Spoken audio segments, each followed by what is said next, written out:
Hello, my name is Adrian Goldberg and welcome to the Byline Times podcast. The Byline Times is what the papers don't say, what radio doesn't report and what telly doesn't tell you.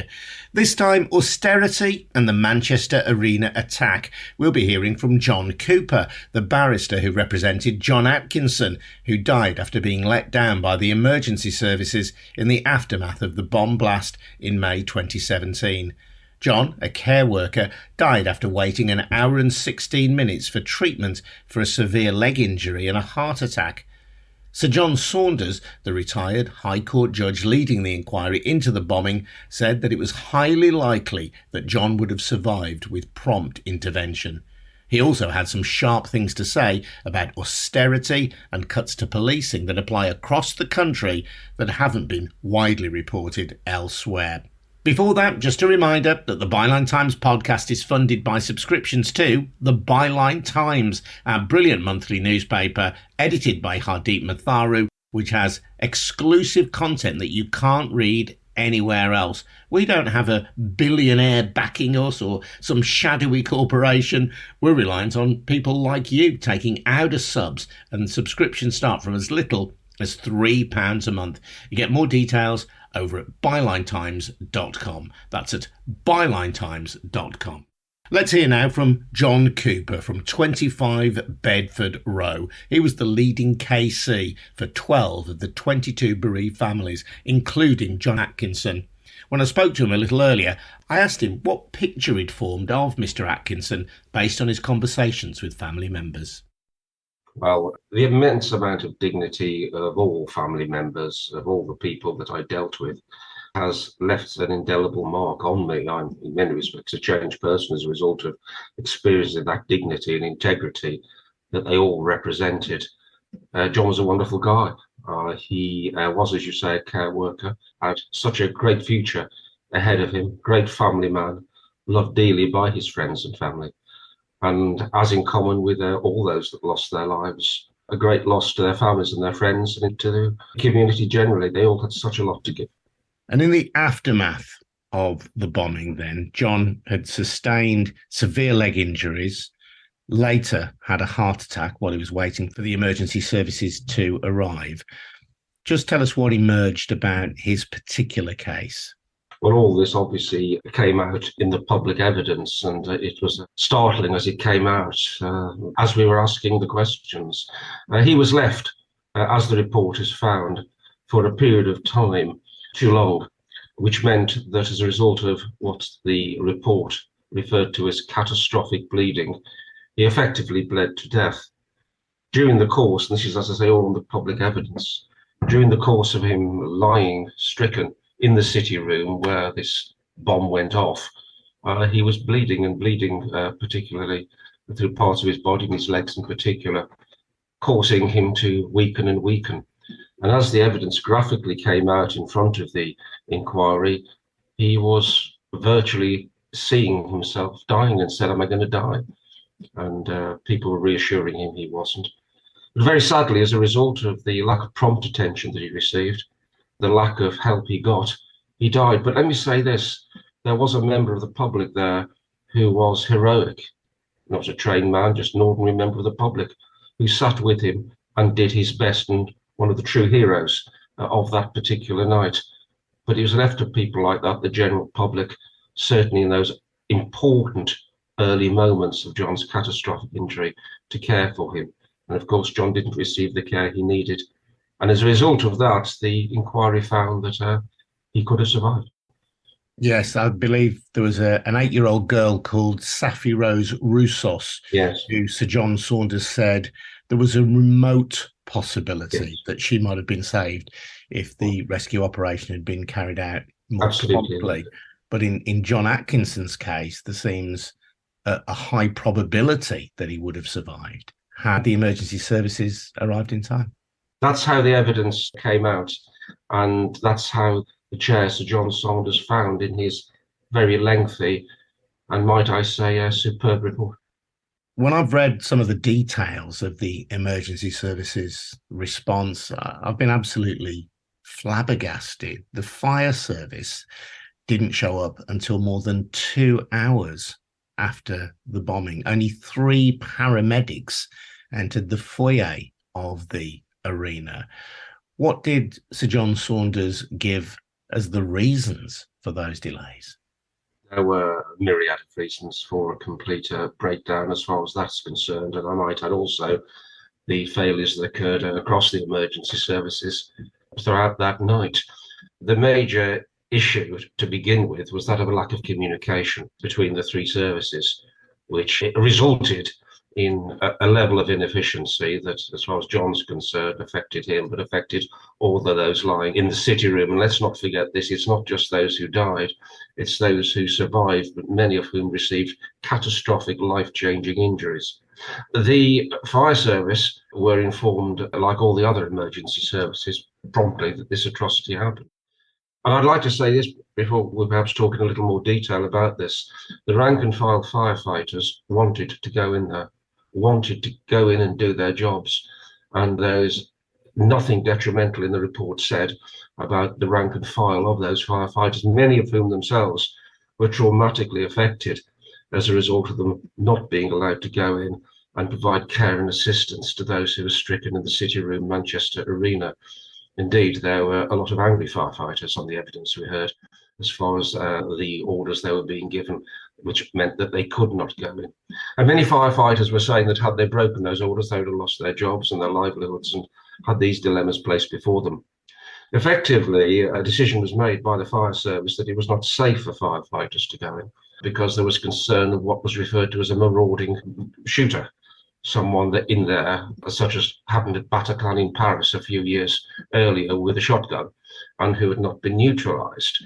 And there are rules and protocols whereby care has to be taken for emergency services, reasonable care. And the question there was that there was not enough information coming out of Manchester Arena at the time to say that that was not the case. There was never a marauding shooter. But because of the lack of communication, the lack of people on site, the lack of people going in or going there or thereabouts, the lack of command and control sufficient as that information would come out and make it clear that it was safe to go in, the fire services were directed to not go in. And indeed, many of them mobilized some miles away from the arena. And only when communications finally got a little better, some 2 hours later for the fire service, when this event was all over, was it indicated that it was safe to go in. But of course, by that time, the whole tragic consequence had finished and other emergency services were leaving. And that really, Adrian, was the same reason why there were only 3 paramedics who went in at the scene as well. There was a lack of strategic knowledge as to what was going on at the scene. And there were questions about whether there should be risks taken or not risks taken with the lives of emergency service operatives and whether it was safe to go in. This is perfectly proper decision-making process. The problem was the information that people needed to have to make a decision that it was safe to go in. And it probably was safe to go in at around about 10:50. The bomb went off at 10:31. So within 20 minutes, it was safe to go in. But because of a lack of communication, the fire service didn't go in for some time later. And indeed, the ambulance services were hamstrung as well, primarily involved with the communication of information with the police. So as you can see, it was a catalogue of problems and errors which caused the whole emergency service effort to be a significant extent blighted. Yes, and in terms of the police, Inspector Dale Sexton was the force duty officer for Greater Manchester Police. His mobile phone number, which was the one that the emergency services were using to contact him, was also the same mobile phone number as being used by journalists seeking information on the atrocity. I mean, it just seems an incredibly basic thing to separate out those 2 numbers. The British Transport Police Gold Commander was based in the south of England, didn't know the geography of the arena. The police didn't have an up-to-date plan of the arena either. And these failures in understanding the situation around the arena fed into this awful miscommunication or lack of communication for the fire and ambulance services. There was an expression used in the inquiry which summed it up, a lack of what was called situational awareness.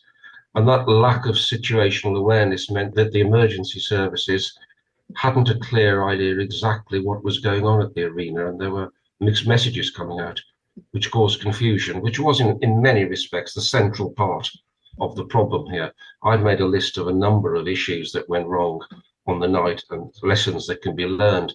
And the top lesson for me is better communication between all services. When we talk about the lessons learned, John, it's important to recognise that lessons had not been learned before the attack. Of course, an attack of this kind, by its very nature, is unpredictable. We don't know when it's going to happen. We don't exactly know where terrorists will strike.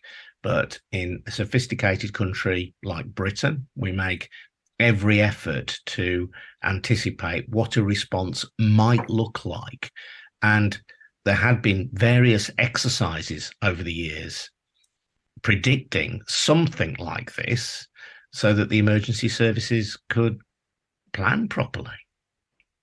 Let's remind ourselves that at the time that this atrocity occurred, the 22nd of May 2017, the country was on a national state of severe alert. So when you say we couldn't have predicted, I push back a bit on that, because the nation was at a state of severe alert, which effectively meant that a terrorist attack was imminent.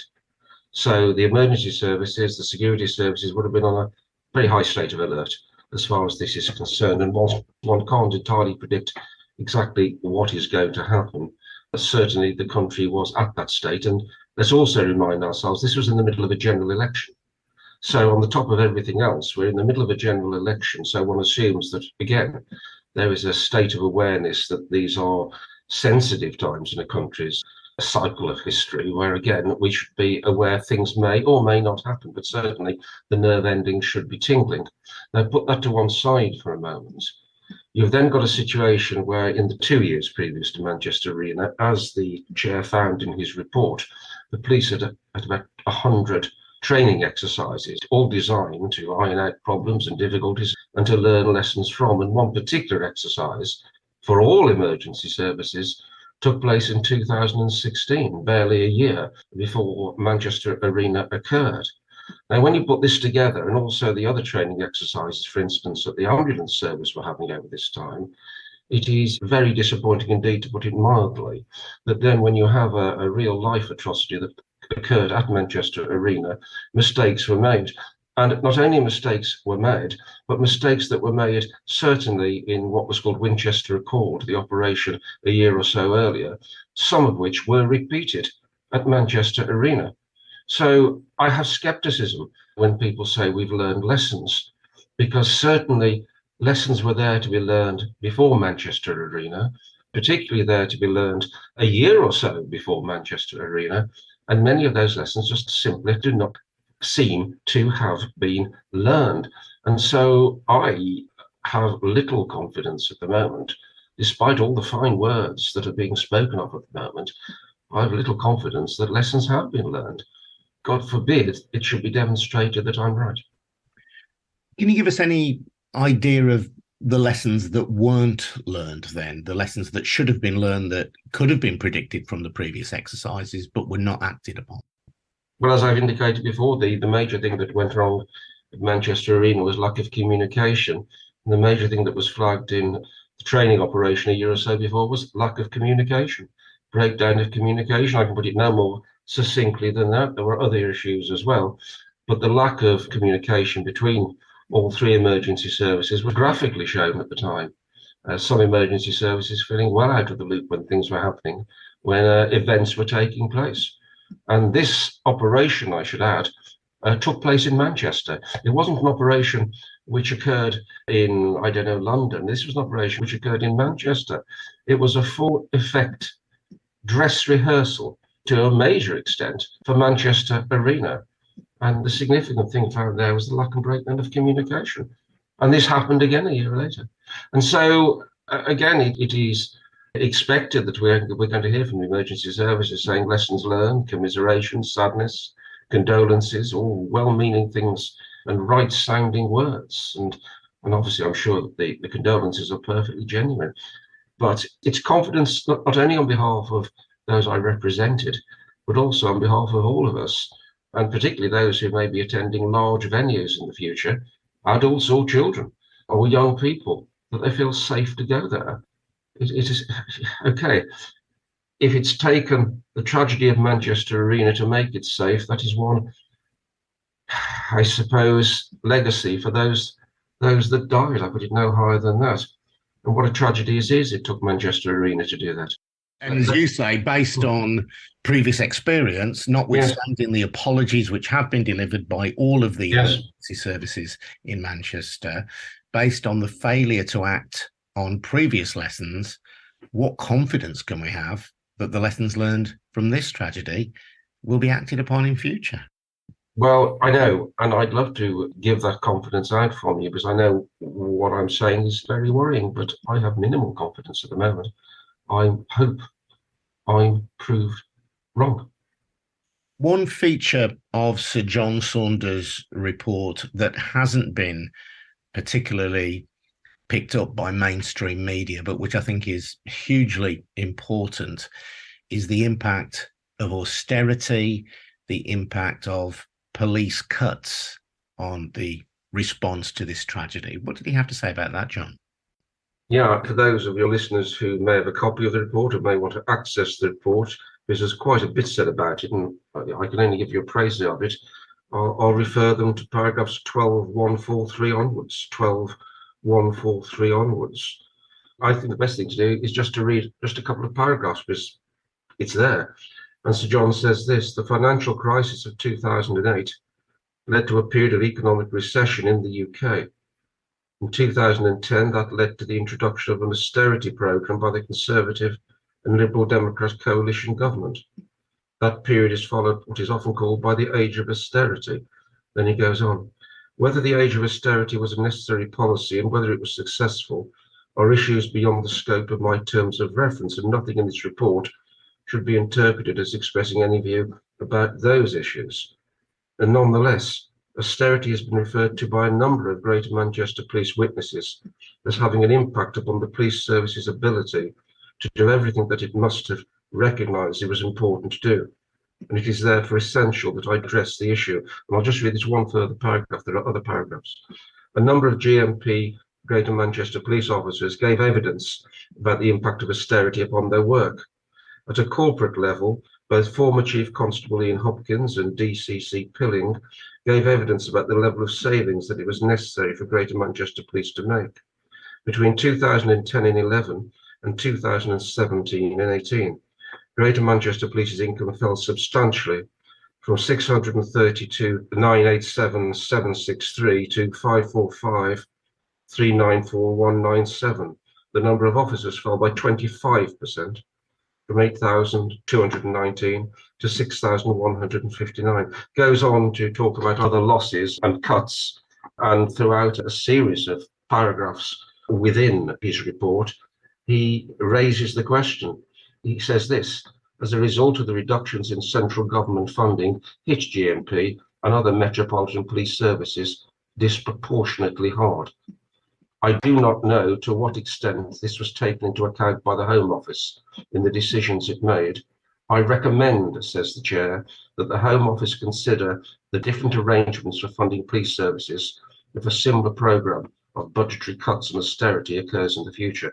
That's important, Adrian. It's been missed by a lot, understandably so, because one's focusing upon the tragic loss of life here. But I'll just repeat that recommendation again, which seems to have been missed in the flurry of immediate media activity. Says the Chair, I recommend that the Home Office consider the different arrangements for funding police services if a similar programme of budgetary cuts and austerity occurs in the future. Well, you can read between the lines there. I commend a reading of that section of the report for the full effect of what Sir John is saying. But Sir John Saunders, as befits a retired High Court judge, is keen to say that he doesn't want to get involved in the politics of it. Yeah.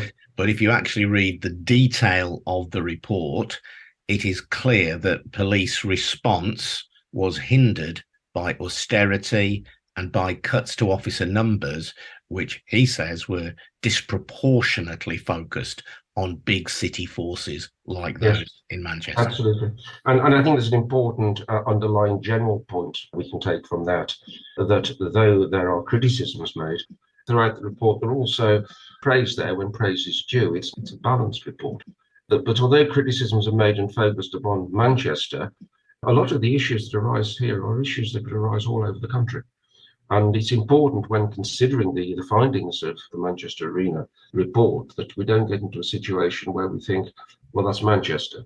Although it is Manchester, the resonance of what is said, in my opinion, floods through all the emergency service provision for them to look at and consider and make sure that they understand what their responsibilities are, particularly large metropolitan services. Absolutely. So it's not a case of saying, well, this is irrelevant if you live in Birmingham or the West Midlands, or if you live in Newcastle or Sunderland or in Bristol or Nottingham. These issues potentially affect everyone who lives in a large urban area in this country. Absolutely vital. It's absolutely vital. And I know, I'm sure, that large metropolitan emergency services are already very much aware of this report, and one hopes does something about it. But on top of that, one really does hope that the government listen to what Sir John is saying. Who knows what we're facing in the future in the present political climate. But if there are cuts, whether they're called austerity or not, Sir John is making it very clear, in my opinion, that those cuts and whatever measures that are deemed necessary to be taken, special attention and special protection should be given to emergency services, particularly in large metropolitan areas. So Sir John is really, in my opinion, very much laying down the gauntlet to the government, telling them to be very careful in cutting funding for our emergency services. To finish, John, let's just reflect a little bit on John Atkinson, his family, and the other bereaved families as well. In John's case, it is clear that prompter action, which would have been delivered had there been better communication, might have saved his life. His family are understandably bitter and angry about that, and it's very easy to empathise with them. Absolutely. Obviously, it's up now for those representing them in the future to decide what they're going to do about that. We've simply, well, not simply, it's been a very complex area. I've been working on this matter now for 5 years. The public inquiry lasted 2 years, but now it's handed over to others to do what they will with the material that we've elicited from it. But yes, of course, it's a difficult one, isn't it? Just talking about the human perspective, you or me or any one of your listeners, what would we be thinking? Do we want to hear that our loved one couldn't have been saved? Do we want to hear that our loved one could have been saved but wasn't saved? You can imagine, just looking at it from our own perspectives, what goes through people's minds. And when one looks back at this, I think it's also important to say, as we come to an end of our discussion, and I want to make this clear, the one person responsible for doing this was Salman Abedi. He detonated the bomb. It is his cruel and vicious act which caused these deaths. And there are a lot of heroic people there. And the emergency services up and down the country do a tremendous job. It's just that things went wrong here, and they cannot go wrong again. But we always need, in my view, to come back to the starting position, that is, this is a bomb that was detonated by a cruel and evil man. Full stop. John, thank you very much indeed for your time. That's John Cooper, KC. I'm Adrian Goldberg. You've been listening to the Byline Times podcast. We are funded by subscriptions to our wonderful monthly newspaper, the Byline Times. No one tells us what to say, no millionaire, no billionaire, no oligarch, and that's why we can report without fear or favour. So please consider taking out a subscription to the Byline Times. You get more details over at bylinetimes.com. Thanks to Harvey White for helping with the production of this episode. We'll see you again soon. Bye now.